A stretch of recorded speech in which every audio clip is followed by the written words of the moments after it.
Bienvenue à Learning French from Podcast. Ah, ces photos sont magnifiques. Bonjour à tous et bienvenue sur notre podcast. Je suis Arthur. Bonjour Arthur, tu regardes encore mes photos de vacances. Bonjour à toutes et à tous et bienvenue sur notre podcast. Je suis Sophie. Bonjour Sophie. Oui, je regarde tes photos de la Provence. Le soleil brillait toujours, les champs de lavande étaient si beaux. Tes vacances semblaient parfaites, vraiment parfaites. Et c'est notre sujet aujourd'hui. Comment parler de ces vacances en français? Nous allons analyser comment nous pouvons raconter nos expériences de voyage, décrire nos destinations et partager nos souvenirs avec les bons mots et la bonne grammaire. C'est une leçon de niveau B1, pleine de vocabulaire pratique et de grammaire du passé. C'est un sujet pour moi. J'ai toujours envie de parler de mes vacances quand je rentre à la maison. C'est un sentiment très humain, mais ce n'est pas toujours facile de raconter ses vacances en français. Pour bien raconter vos vacances, il faut d'abord comprendre les 3 éléments essentiels. Il y a 3 éléments principaux pour lesquels nous devons bien nous préparer. Élément 1, décrire le lieu. Élément 2, raconter les activités. Élément 3, exprimer les émotions. Lieu, activité, émotion. D'accord. Commençons par le lieu. C'est ce que tu regardes maintenant avec mes photos.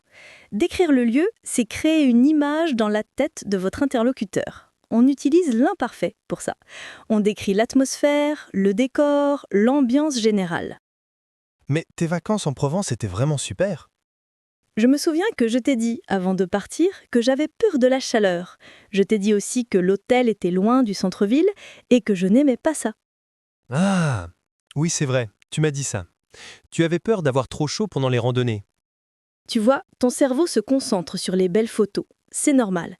Mais pour bien raconter mes vacances, je dois être honnête. Pensez à vos dernières vacances. Comment était le temps? Comment était l'endroit? Comment étaient les gens? Pour décrire un lieu de vacances, on utilise l'imparfait. Par exemple, l'hôtel était situé au bord de la mer. Il y avait une grande piscine. La plage était à 2 minutes à pied. Les chambres avaient vue sur l'océan. Exactement.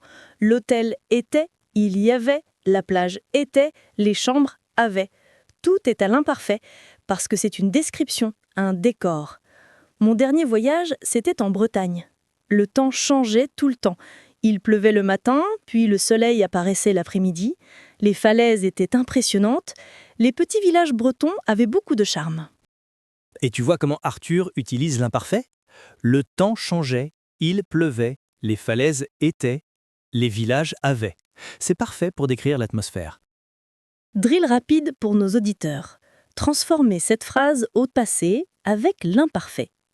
La mer est calme et bleue.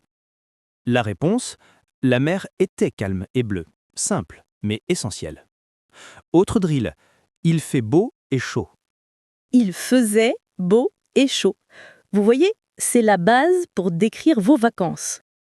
La deuxième partie, c'est raconter les activités. C'est quand on raconte ce qu'on a fait pendant les vacances. C'est la partie action du récit. Oh oui, ça je connais très bien.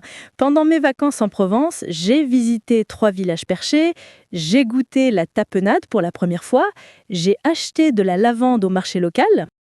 J'ai visité, j'ai goûté, j'ai acheté. C'est la grammaire parfaite pour raconter les actions. C'est le passé composé. D'accord, le passé composé, c'est pour les événements, les actions complètes, les choses qu'on a faites. Si tu racontes tes vacances, que s'est-il passé chaque jour? Le premier jour, je suis arrivée à l'hôtel vers midi, j'ai défait mes valises, j'ai mangé dans un petit restaurant provençal. Le soir, je me suis promenée dans le village. C'est une belle histoire, mais écoute bien, tu mélanges l'imparfait et le passé composé sans t'en rendre compte. Toutes ces actions sont au passé composé. C'est vrai. Et si je veux ajouter le décor? Tu dis, quand je suis arrivé, il faisait très chaud. Ah, maintenant je comprends mieux. L'imparfait pour les descriptions. Exactement. Si vous utilisez seulement le passé composé, votre histoire est plate. Si vous utilisez seulement l'imparfait, il n'y a pas d'action. Drill, exemple. Mettez les verbes au bon temps. La réponse, je suis allé, il faisait, j'ai nagé, l'eau était. C'est toujours plus naturel quand on mélange les deux temps. La troisième partie, c'est exprimer les émotions. Oui, mes vacances en Provence, j'étais tellement heureuse. Je me suis sentie complètement détendue. Je me suis amusée. C'était merveilleux. Tu entends les expressions qu'elle utilise? Et toi, Arthur, comment tu t'es senti pendant tes vacances en Bretagne? Au début, j'étais un peu déçu. Au final, j'étais très content de mon voyage. Tu vois, Arthur a été honnête. Expression utile pour parler de ses émotions. Positive. Expression négative. J'étais déçue, etc. Il est important d'être honnête. Pendant mes vacances en Provence, j'ai eu un coup de soleil. Mais ça fait partie de l'histoire. Oui, absolument.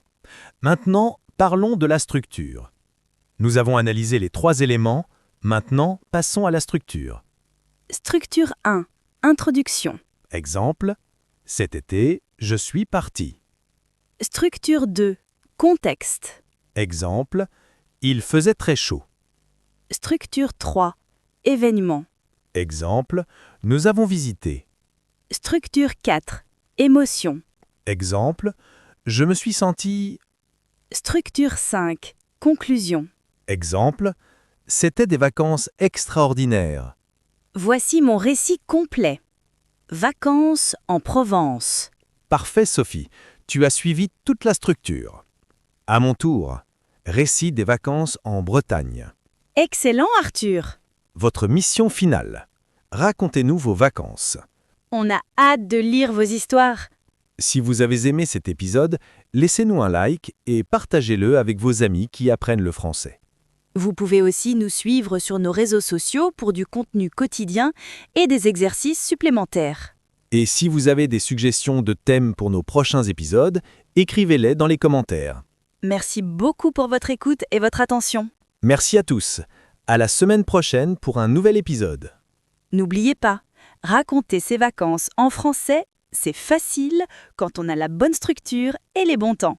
Au revoir et bonnes vacances à ceux qui partent bientôt.